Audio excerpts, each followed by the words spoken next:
Profe, disculpe, no se le escucha nada.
Profe, disculpe, no se le escucha.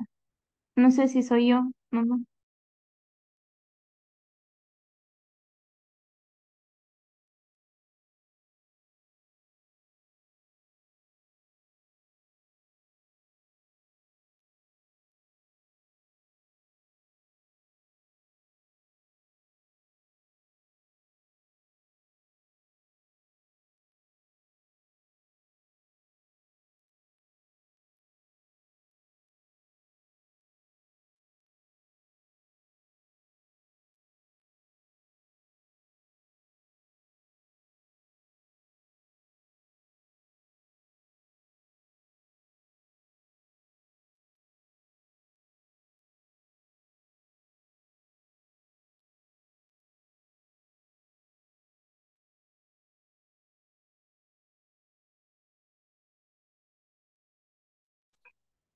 Ahora sí.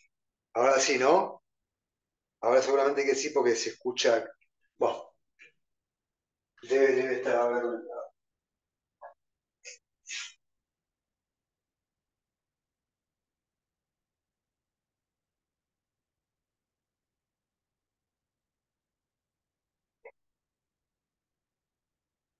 Buenísimo. Bueno, bueno, entonces, nada, si no me escucharon hasta ahora, lo que les decía, les había comentado recién, esperen que quiero correr esto. Bueno, digo que si no me escucharon, les repito lo que había dicho. Había comentado que estábamos viendo la deducción y la inducción, ¿sí? ¿Recuerdan?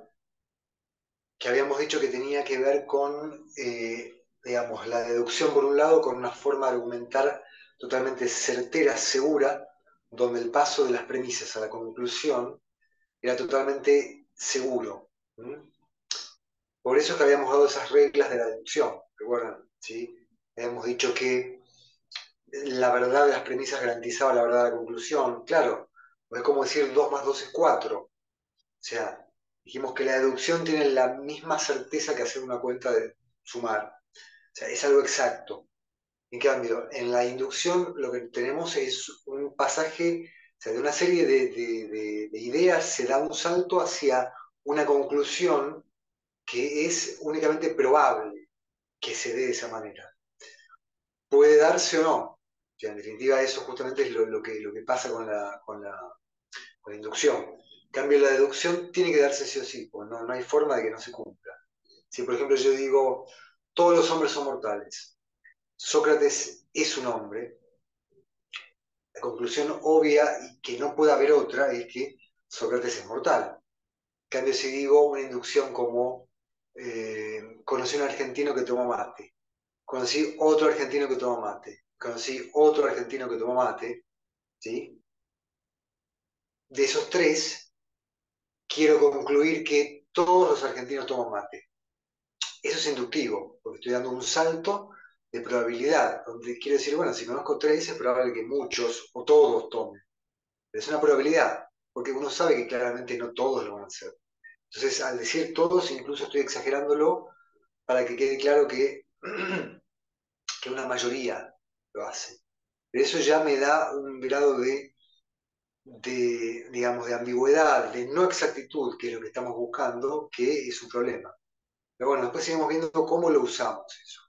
Pero por lo pronto nos interesa más ver esto, ¿sí? O sea, justamente empecemos con la deducción, ya que nos ofrece un campo más seguro para la ciencia. Lo vamos a intentar argumentar deductivamente para poder avanzar científicamente y ver si podemos construir teorías con la deducción. ¿Mm? Entonces, lo que vamos a hacer primero es ir viendo qué tipos de deducción hay. Entonces, bueno, justamente dentro de la deducción hay diferentes reglas lógicas. Obviamente son todos tipos de deducción, que tenemos esas tres. Ahora se las voy a ir detallando. Vamos, si quieren ya vamos a poner acá. Esto es modus ponens, así ya tienen los nombres. Modus ponens, pues viene modus, los nombres en latín, que bueno, ahora veremos qué significan. Y la última es una S, silogismo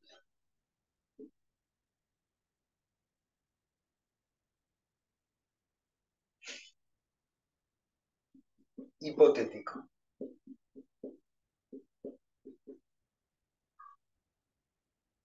¿Sí? Entonces, bueno, nada, pasamos a esto. Como les decía recién, cuando pensamos en términos de un argumento, ¿sí? Y en particular uno deductivo, lo podemos poner en estos términos, formalizarlo, como decía antes, o sea, un nuevo lenguaje. Pero ¿qué es lo que tiene esto? Que permite entenderlo en su pura forma, digamos. Es decir, si yo en vez de decir esto, digo,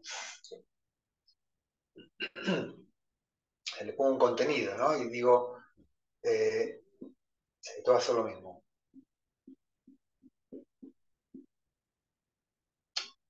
Si llueve,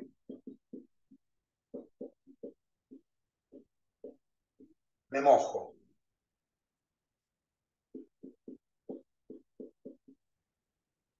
Llueve. Por lo tanto, me mojo. ¿Sí?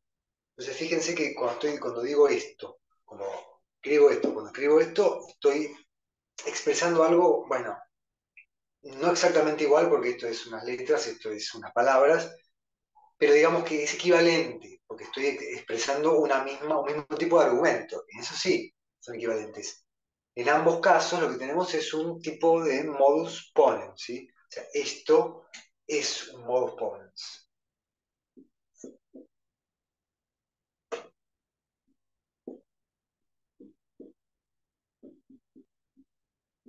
Vamos. Entonces, ahora vamos a explicar bien cómo construirlo, pero digo que les mostraba esto de que cuando yo lo expreso así, estoy diciendo esto. En definitiva estoy diciendo, si pasa esto, entonces va a pasar esto.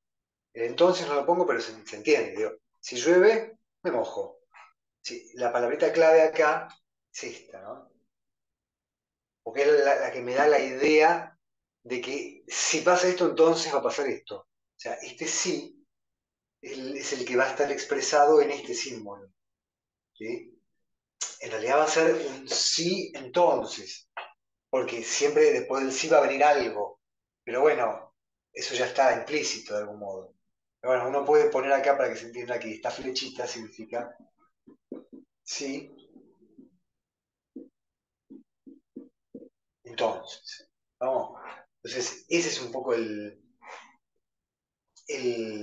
bueno, la idea de formalizar, de ponerle así en letras. Expresar algo que se puede expresar en palabras, de esta forma, diciendo si llueve, me mojo, llueve, entonces, o por lo tanto, ¿no? Esta línea, por lo tanto, me mojo. Entonces, es equivalente, pero la ventaja de expresarlo así es que yo lo estoy poniendo ya como una forma, o sea, es como hacer, como ya les vengo diciendo, como hacer 2 más 2 es 4, ¿sí? Entonces, del lado, este es el lado formal, ¿no? Podemos decir así. Este, este es el lado formal y este es el lado, eh, vamos a decir así, el del contenido. La forma y el contenido.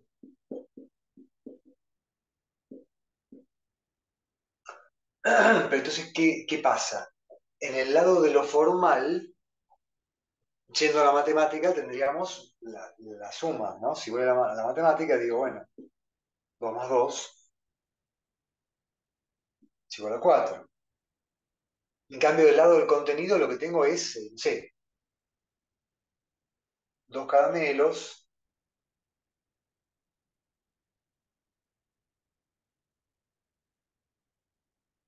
¿sí?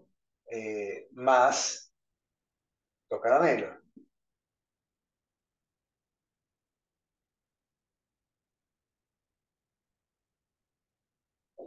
¿Estamos? Entonces,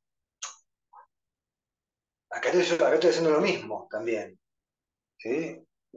Porque estoy sumando 2 cosas más 2 cosas que me dan 4. Y acá estoy mostrando qué cosas estaba sumando, ¿no? Entonces digo, bueno, sí, eran 2 caramelos más 2 caramelos, ¿sí? Que en total, lo estoy viendo, son 1, 2, 3, 4. Entonces estoy haciendo acá lo mismo y acá también lo mismo. Pero siempre de este lado lo que tengo es una abstracción. Entonces lo que tengo es la posibilidad de ver como el esqueleto ¿no? de la cosa, del ser. Entonces veo su forma. Yo digo que esto, si llueve, me mojo, llueve, por tanto me mojo, se puede expresar así, sin necesidad de decir tantas palabras.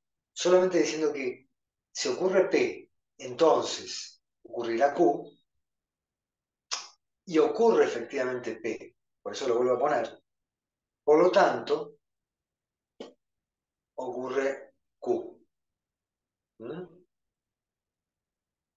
Y obviamente yo a esto le puedo poner cualquier contenido. O sea, esto significa más que esto, porque esto ya está, se refiere únicamente a aquello que está enunciando, a la lluvia y a mojarme. Pero acá esto yo lo puedo reemplazar, como es una mera forma, le puedo poner un diccionario, como se dice, y decir, bueno, P, acá pongo P, significa, esto es como se hace habitualmente. Realmente lo que se pone es por acá, ¿no? Se dice, bueno, hagamos un diccionario. ¿Y cómo sería? Bueno, pongo P significa llueve y Q significa me mojo. Bueno, eso. Ya con tener este diccionario sé a qué se refiere. Pero el diccionario es como, bueno, es infinita la cantidad de sentidos que se le puede dar. O sea, cada vez que yo pongo un diccionario lo pongo pensando en un sentido, pero cada vez que lo escribo puedo cambiar. O cada persona puede poner un diccionario distinto. Alguien puede poner acá P es igual a como fideos. Q es igual a me siento mal. Entonces queda, si como fideos, entonces me siento mal. Comí fideos. Por lo tanto, me siento mal. ¿Mm? Entonces, esta es la pura forma de un argumento. En este caso, el llamado modus ponens. ¿Por qué se llama así? Bueno, eso tiene que ver, digamos, con lo que se está haciendo en el argumento, que es poner algo.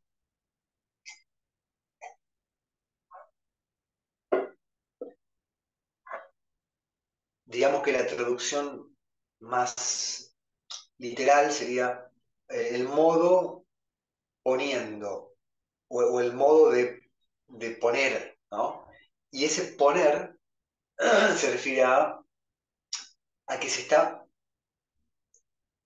Habría que ir al detalle y analizarlo bien, pero no nos interesa mucho. Pero se los digo así rápidamente, como que se está poniendo de manifiesto que, bueno, Acá todavía no se dice nada, acá se está diciendo, si pasara esto, pasaría esto otro, pero todavía no sabemos. Acá sí se pone de manifiesto que ocurre la causa, y por eso podemos llegar a esto. No tiene que ver con poner un contenido de manifiesto, en este caso poner una función de manifiesto, que hace que pueda concluir esto.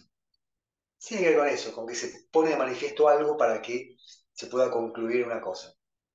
No cambia mucho. En definitiva, tienen que memorizarlo, ¿sí? Modus ponens. Y recuerdan siempre esto, que es el básico, como el más clásico de todo. Tienen que recordar sí o sí esto porque aparece en todos lados. Bien.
Bueno, bien, ahora voy borrando y vamos a pasar a el modus tollens, ¿sí? A analizar un poquito. Ah, bueno, de todos modos tendría que decir algo más sobre este, para analizarlo un momento. Agreguemos algo más sobre esto. ¿No?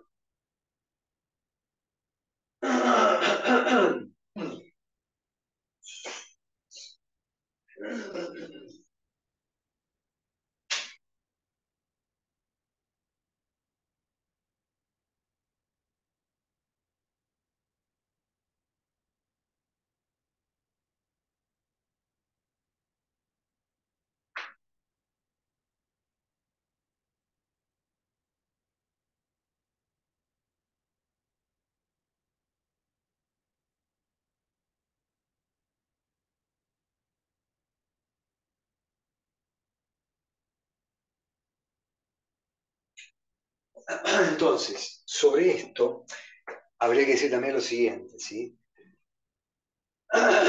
Que es un par de cosas. Primero que cuando yo digo esto, ¿sí? Este condicional, sí, entonces, bueno, recordar por un lado que esta es la operación fundamental de la lógica y de la filosofía. La idea de una causa, de un efecto. Cuando digo sí, entonces, lo que estoy queriendo decir es que tengo una causa que me lleva a un efecto. Y en definitiva, esto es lo que hace la ciencia. O sea, ver, de algún modo, reconstruir esto. La ciencia en general lo que hace es ver el efecto y buscar la causa. O sea, ve que llueve y dice, bueno, ¿cómo se genera la lluvia? Bueno, empieza a lanzar hipótesis, es importante, que generalmente son hipótesis de, obviamente, de la causa. ¿Sí? Hipótesis son, de algún modo, causas posibles para un efecto. Pero esto ocurre en cualquier ámbito de la vida, por ejemplo, o por lo menos en algunos ámbitos muy específicos, en los cuales todo el tiempo se lanzan hipótesis. ¿Mm? Por ejemplo, un detective es también un caso típico porque ve el efecto, o sea, ve el crimen, dice, bueno, pasó esto, mataron a esta persona. Bueno, ¿cómo ocurrió? Empieza a preguntarse. ¿Cuál fue la causa? ¿Quién lo hizo? ¿Cómo? ¿Dónde? ¿Cuándo? Bueno, entonces, es la causa, como no se conoce, porque eso es lo difícil de conocer, siempre el efecto es el que se ve. Eh, Alguna vez uno ve está presente y es testigo, pero bueno, en la naturaleza y este tipo de cosas científicas no suele ocurrir. Entonces, las hipótesis se lanzan como explicando o diciendo, ¿no? Es decir, narrando posibles causas. Por eso es que esta idea de esta causalidad, que es el condicional si entonces, ¿sí? A esto se lo llama justamente, se lo llama condicional, ¿no? A este sí entonces.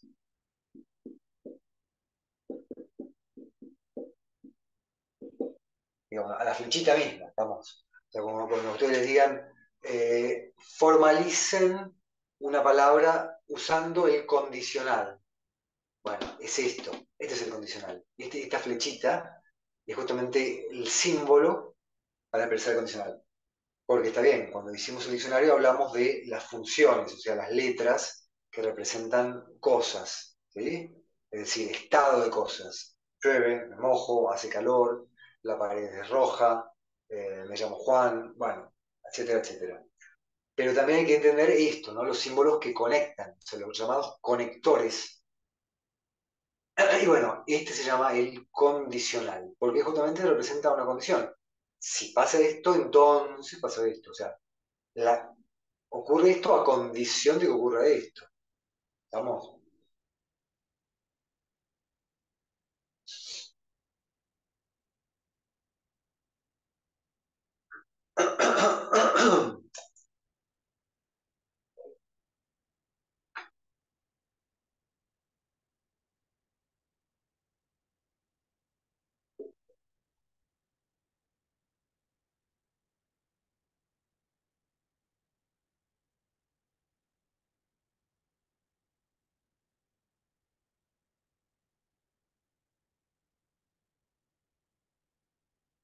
¿Está bien? Entonces, esto es muy importante. Por un lado, que aprendan este. Ahora vamos a ver que hay un par más de estos que nos interesan también, que se van a usar en otros contextos, que son el puntito, la O, la negación. Ahora lo seguiremos viendo, vamos con calma. Pero entonces, decía que esto es el condicional, recuerden eso. Una cosa más. Eh, Cuando uno piensa este tema de la causa y el efecto, surge algo que es lo siguiente. Vamos a borrar esta parte del pizarrón, que ya lo entendimos, ¿no? Esta conexión. Entonces vamos a borrar esto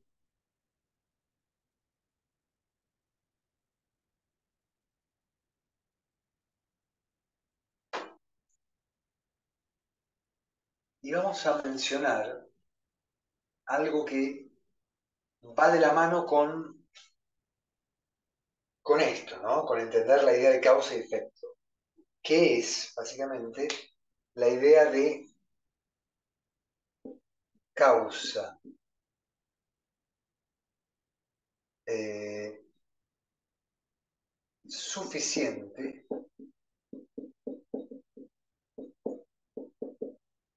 y causa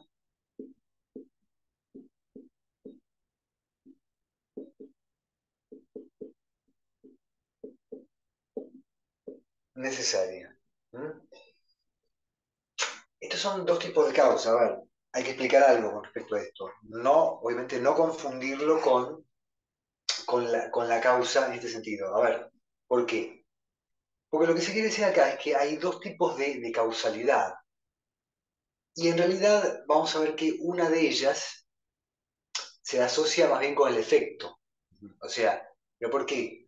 Porque hay como un tipo de conexión entre esto y un tipo de conexión entre esto y esto. Eso es lo que se quiere decir con causa de un tipo y causa del otro. ¿Mm?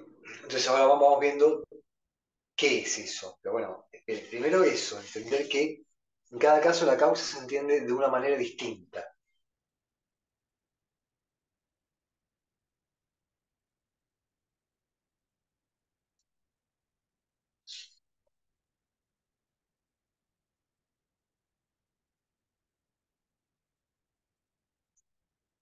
Entonces, hay que entender esto, que la idea de causa suficiente tiene que ver justamente con la idea de que determinado acontecimiento, ¿sí?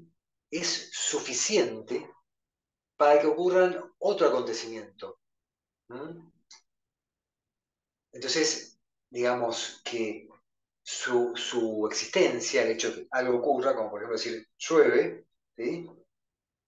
Ya garantiza, porque es suficiente, la existencia del otro hecho. En este caso, bueno, el efecto que sería me mojo. Pongo los ejemplos para que se entienda con más claridad, pero obviamente que como es diccionario podría haber hecho cualquier otra cosa. Como fideo, me siento mal. Lo pongo con términos de contenido para que se le dé un poco de cuerpo a lo que estoy diciendo.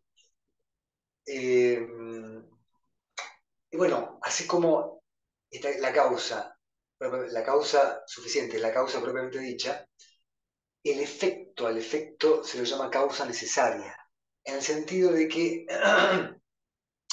tiene que ver con la necesidad, o sea, de acá lo que tenemos es necesidad, o sea, quiere decir que si este ocurrió, ¿sí? Es, digamos, imprescindible que haya ocurrido este, ¿estamos?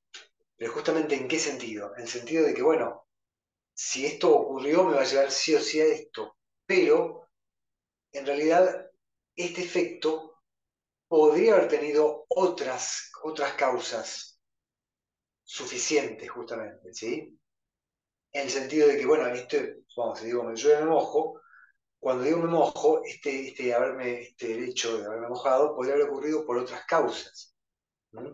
Porque me tiraron un balde de agua, porque pasé por la calle y me salpicaron, porque no me sequé después de bañarme.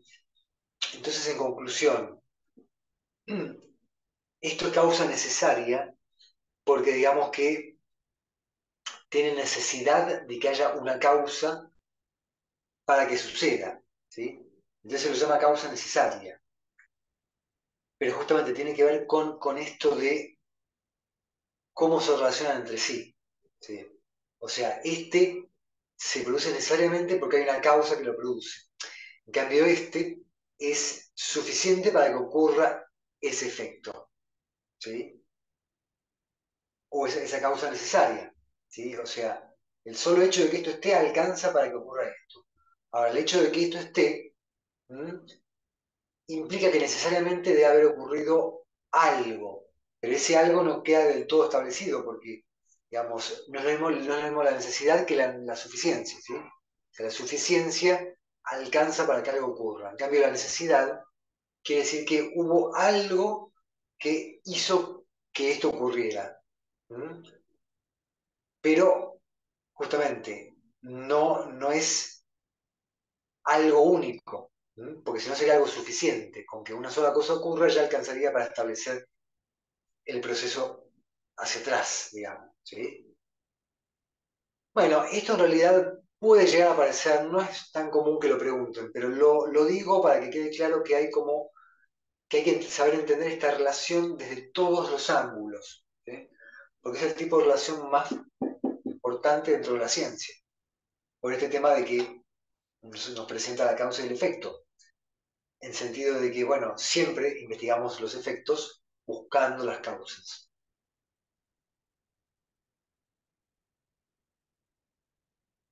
Estamos, de hecho, si bien acá se da el condicional en este pedacito del argumento, el argumento en su conjunto es también como el paso de acá a acá. Es decir, esta línea, que decíamos que se traduce en por lo tanto, de algún modo es como si yo dijera, bueno, si ocurre todo esto, si ocurre esto, y si ocurre esto, entonces ocurrirá esto, que es lo mismo que dijimos que es el condicional. Si, entonces, ta, ta, ta, ta. Y entonces yo estoy diciendo que el argumento es, si pasa esta premisa y pasa esta otra, que también es lo mismo que decir, si esta premisa es verdadera, esta premisa también es verdadera, o sea, que se cumple en la realidad, entonces esta conclusión será verdadera, ¿sí? Y como sabemos que la deducción nos conduce de verdad a las premisas sí o sí a verdad en la conclusión, estamos seguros de que la verdad de esto nos lleva a que esto también es verdad. Ya.